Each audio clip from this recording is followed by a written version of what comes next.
এটা বুঝতে পারছি না বাবা, এই দায়িত্বগুলো তোকে কেন নিতে হবে? হ্যাঁ?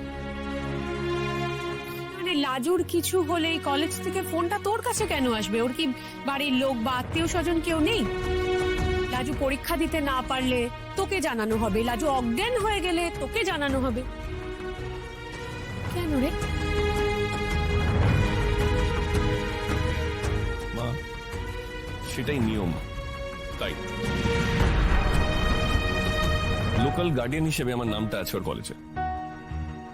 আউটস্টেশন স্টুডেন্টদের ক্ষেত্রে প্রথমে লোকাল গার্ডিয়ানকেই কন্ট্যাক্ট করা হয়। কেন?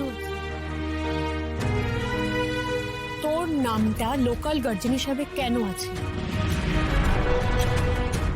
সরিয়ে নে কৃষ্ণ, আমি কোনো মতেই চাই না যে লাজুর নামের সঙ্গে তোর নামটা কোনোভাবেই জড়িয়ে থাকুক। তাহলে লোকাল গার্ডিয়ান কে হবে? সেটা ভাবার বিষয় আমাদের নয়, আমাদের দেখার বিষয় নয় এটা। এই জন্য, ঠিক এই জন্যই আমি কারোর নাম না দিয়ে আমি নিজের নামটা দিয়েছি, কারণ ওর ব্যাপারে আর কেউ তো তোমরা কনসার্ন হবে না, কিন্তু আমি কনসার্ন। আর লোকাল গার্ডিয়ান এমন একজনের হওয়ার দরকার যে দায়িত্বটা নেবে। ও আমাদের বাড়ি থেকে পড়াশোনা করেছে, ওর কলেজে লোকাল অ্যাড্রেসটা এই বাড়ির অ্যাড্রেস দেওয়া হয়েছে, কাজে আমাদের কাউকেই লোকাল গার্ডিয়ান হতে হবে, তাই না?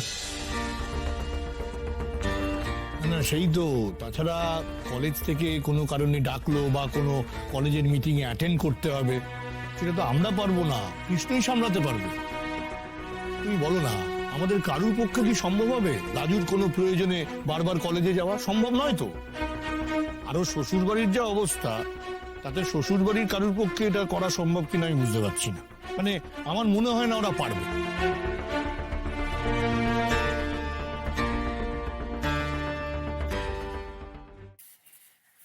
না কিন্তু ও তো এ বাড়িতে আর থাকছে না। ওর বাড়ির লোকেরা ঠিক করেছে যে ওকে এ বাড়িতে রাখবে না, তাহলে নিশ্চয়ই এখন অন্যভাবে নামটা সরিয়ে দেওয়া যায়।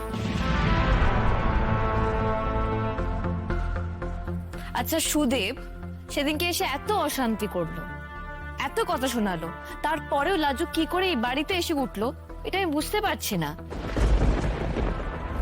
সবকিছু যে তোমাকে বুঝতে হবে সেটা দিব্যি তোমাকে কেউ দেয়নি মনোলতা।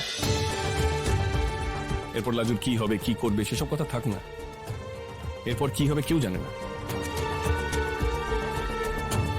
আমার আজকে মনে হচ্ছে লাজুকে এখানে আনার দরকার, আমি এনেছি।